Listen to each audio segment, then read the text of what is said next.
Hey guys, so I left y'all a worksheet to do today, and from the looks of it, it didn't go so well without me here to guide you. So I'm going to do a short little video for you to try and help you with it so that when I pass it back to you tomorrow, you're able to take it home and get it finished and corrected so that you can turn it in for a much better grade than what you're going to earn for it. So let's look at some problems. All right, on this first one here, we see that we have two of our legs would be these two sides, our foot and our x, because our hypotenuse is always directly across from our right angle, which means this could be A, this could be B, and this has to be C. We don't care which one's A and B, but C has to be the hypotenuse. So I would have 4 squared plus x squared equals 15 squared. So that's 16 plus x squared equals 15 squared. Oh, what is 15 squared? 225. Okay, I'm going to subtract 16 from both sides.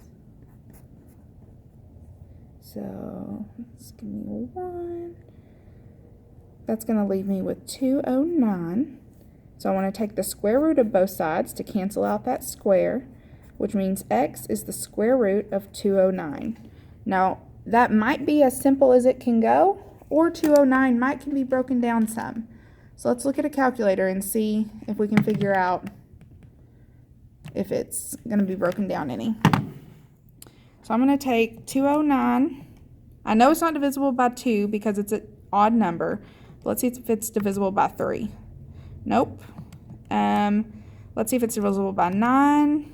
209 divided by 9. Nope. 209 divided by... Ooh, wrong button. Divided by 16. No. 209 divided by 25. 209 divided by 36. 209 divided by, what's after 36? 49. Nope. So it's looking like we probably don't have anything. So since I cannot break this down, then I'm going to have to leave it as is, which means that's my final answer. X is the square root of 209. I do not want a decimal, okay? So now we've got this lovely little guy here. So here we've already got a square root sign there. So a lot of y'all saw that and freaked out, but it's okay. All that means is if I have 5 square root of 2, that still is my A, and I'm going to square it. 7 is my B, so I'm going to square it, and that's going to equal my x squared. Okay, so if I square this, 5 squared is 25. The square root of 2 squared is 2. 7 squared is 49, equals x squared. 25 times 2 is 50, plus 49 equals x squared. 50 plus 49 is 99, equals x squared. And then to get rid of this squared, we're going to take the square root of both sides. So that cancels, and that leaves me with the square root of 99, which luckily was on your Kahoot yesterday if you paid attention. And we know that that can be broken down into 9 times 11. And the square root of 9 is 3, so I'm going to pull 3 to the outside and leave my 11 on the inside. So for number 2, x would be 3 times the square root of 11. Okay. Here's another one that probably threw a few of you off. So one thing some of you did wrong is you chose the wrong thing for A and B. Our C has to be across from our right angle. So then these could be A and B. Okay. So 2 squared plus square root of 7 squared equals x squared. 2 squared is 4, plus squared and square root cancel out. Just like when you multiply or divide, those are the opposite, so they cancel. When you add or subtract, they cancel. Square root and square cancel. So that leaves me with just 7 equals x squared. 4 plus 7 is 11 equals x squared. And I want to take the square root of both sides. There's nothing that 11 can be broken into, so the square root of 11 is x. Okay, so then we got down here to 7, 8, 9, and 10. And it says state if each triangle is a right triangle. Well, if it is a right triangle, that means that a squared plus b squared equals c squared. If it does, then yes, it's a right triangle. If it does not equal that, then no, it's not a right triangle. So on number 7, this would be a leg, this would be a leg. So I would have square root of 89 squared plus 9 squared equals square root of 170 squared. Okay, my square and my square root are going to cancel out, which leaves me with just 89. 9 squared is 81. My square root and my square cancel, which leaves me with 170. 89 plus 81 is 170. Does 170 equal 170? Yes, it does. So yes, this is a right triangle. Okay. That's what you're going to do on all 3 of those to see if those are right triangles or not.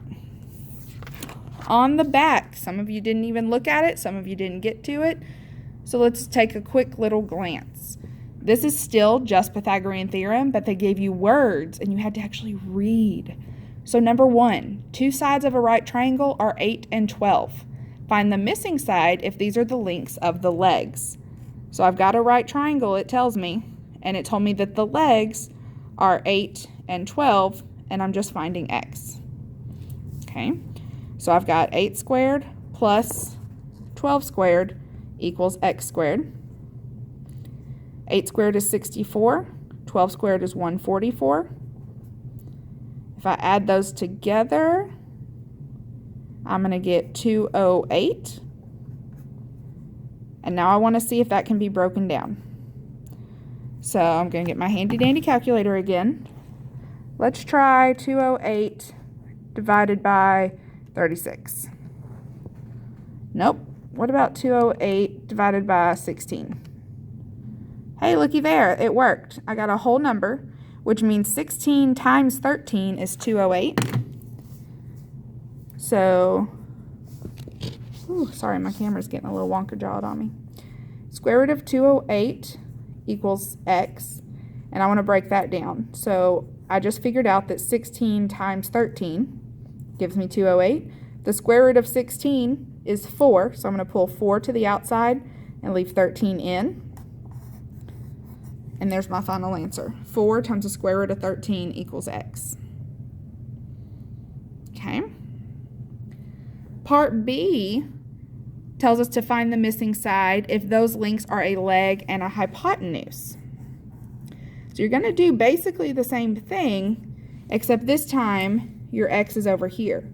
So you would have x squared plus 8 squared equals 12 squared. Okay. So the rest of these, the foot of a ladder is placed 6 feet from a wall. So my ladder would be sideways, this would be the wall, and if it's 6 feet away, I know 6 is down here. The ladder rests 8 feet up the wall. How long is the ladder? So we're looking for our hypotenuse on that one. On the next one, the bottom of a ladder, so we've got another ladder situation here. The bottom of a ladder must be placed 3 feet from a wall. The ladder is 12 feet long. So if the ladder is 12 feet long, then that's our hypotenuse. How far above the ground does the ladder touch? So we're looking for this side. See how that goes? You got to read the problem, and that tells you where your sides are going to be. John leaves school to go home. He walks 6 blocks north. For those of you who are directionally challenged, that means up. So 6 blocks north, 8 blocks west. West goes to the left. How far is John from the school? So we're looking for the hypotenuse there. That's the actual distance. Okay? So that should give y'all a little bit of a start so that you can maybe try and do a little bit better than the work you gave me while I was not here today. Hope that helps some.